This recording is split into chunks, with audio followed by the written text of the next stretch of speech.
Will you take a breath with me?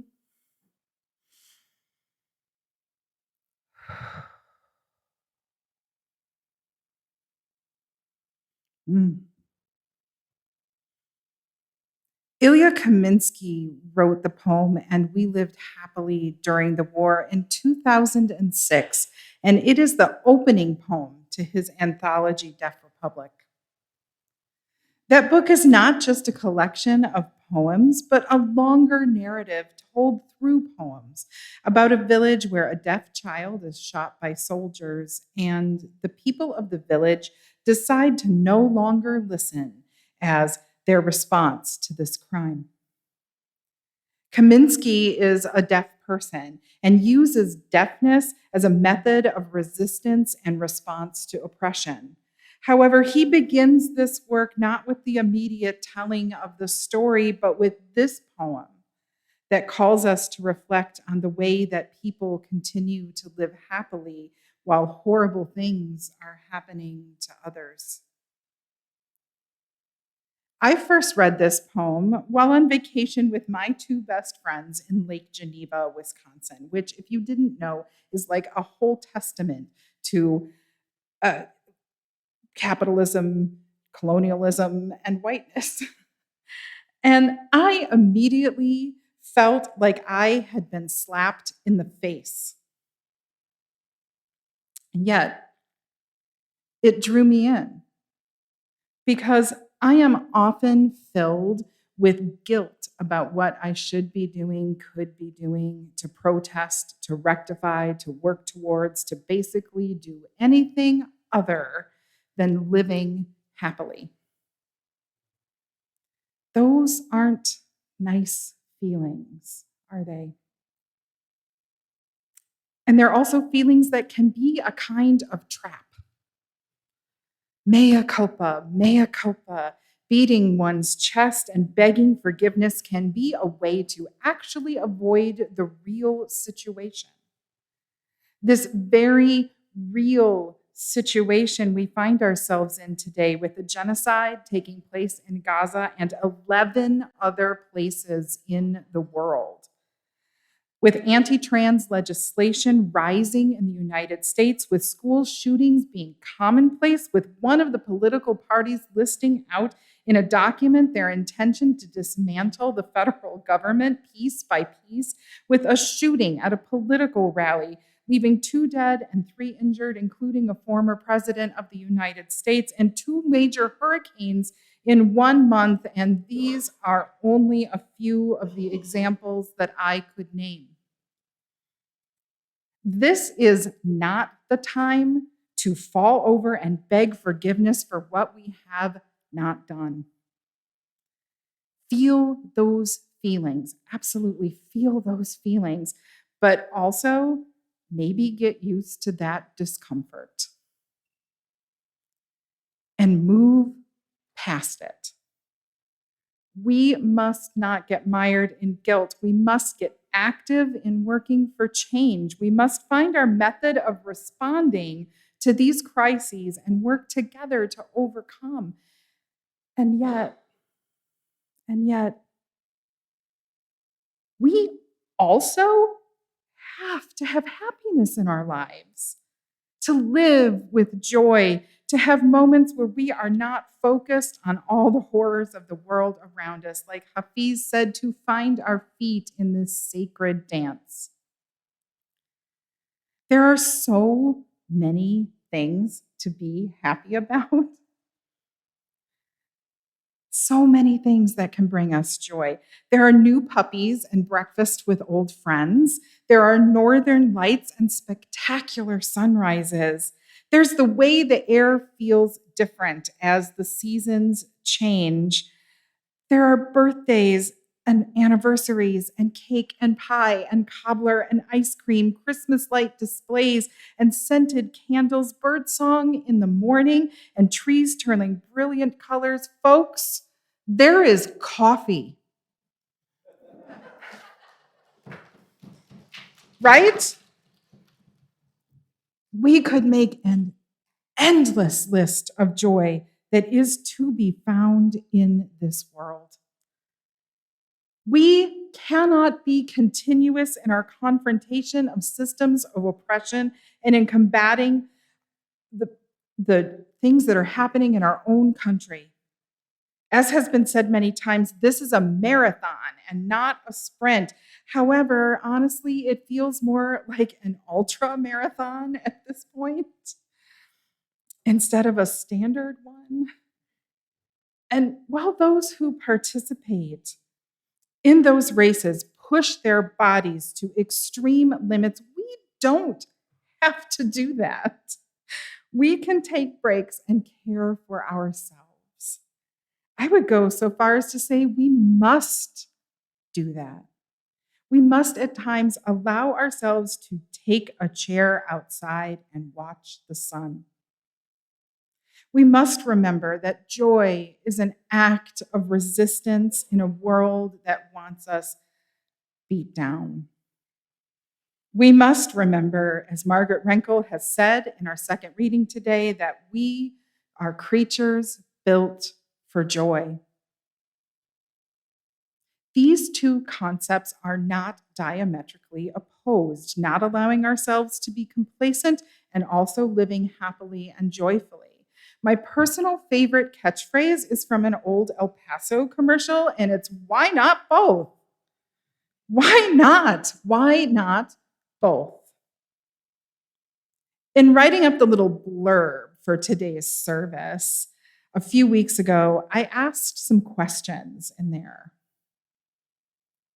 Would it feel different if we approached things from a place of love and joy rather than a place of anger and fear? What if we made all justice work a celebration? What if we could effect change with the power of our love? How would that feel, friends, if we came at problems, these big, seemingly insurmountable problems, from a place of love and joy? Can you even envision that? Would you try with me? Will you take a moment here and maybe just take a breath?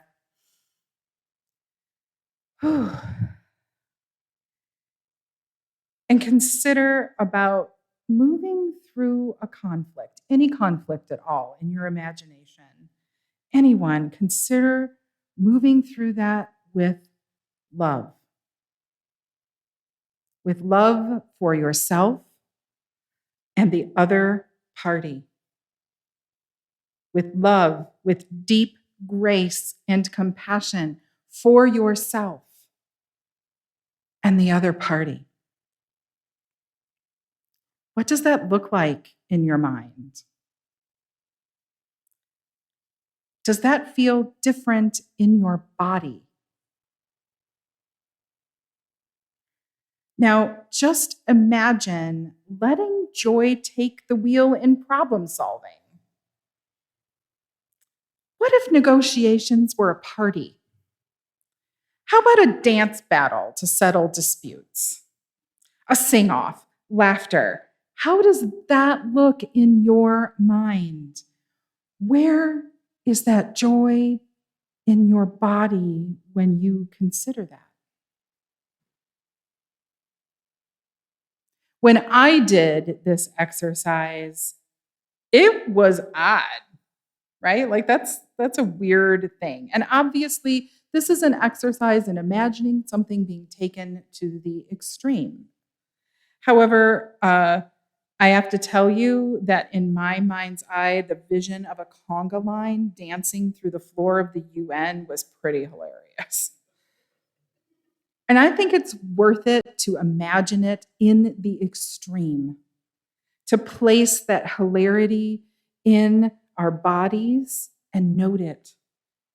Because it's important to know how to return to it, especially when we are in conflict or organizing to make change or to lift up an issue. And what if we made all justice work a celebration, a party? This idea is living into being in the Becoming America Fund, which is part of the Pop Culture Collaborative's effort to further their vision of creating a country that has yet to be born. This fund supports actions like Joy to the Polls, which I love that name, Joy to the Polls, which is a group dedicated to making voting a celebration. The founders, particularly, they do this in locations where voting might be suppressed. The founders of Joy to the Polls were also involved in founding the Resistance Revival Chorus, which, if you haven't seen, look them up. They are amazing. They could see that embracing joy held such great power. Co-founder Paula Mendoza says that as opposed to organizing out of anger, when you organize out of love, the feeling is expansive. It allows you to keep on growing. Joy is the same. It gives you strength. It is abundant in nature. We saw that we can list so many things that are joyful. It is abundant. Yes, we can move in this work in a spirit of love together with joy and laughter and celebration. The last question: what if we could affect change with the force of our love? That's already answered. And the answer is yes, because we can. It's possible, and it happens every single day in each and every one of your lives. Love is transformative. Your love is transformative and such a force for good in this world. I'm going to say that again. Your love, your love is transformative and such a force for good in this world. Hold that, beloveds, for just a moment with me. Take a breath into knowing how transformative your love is in this world.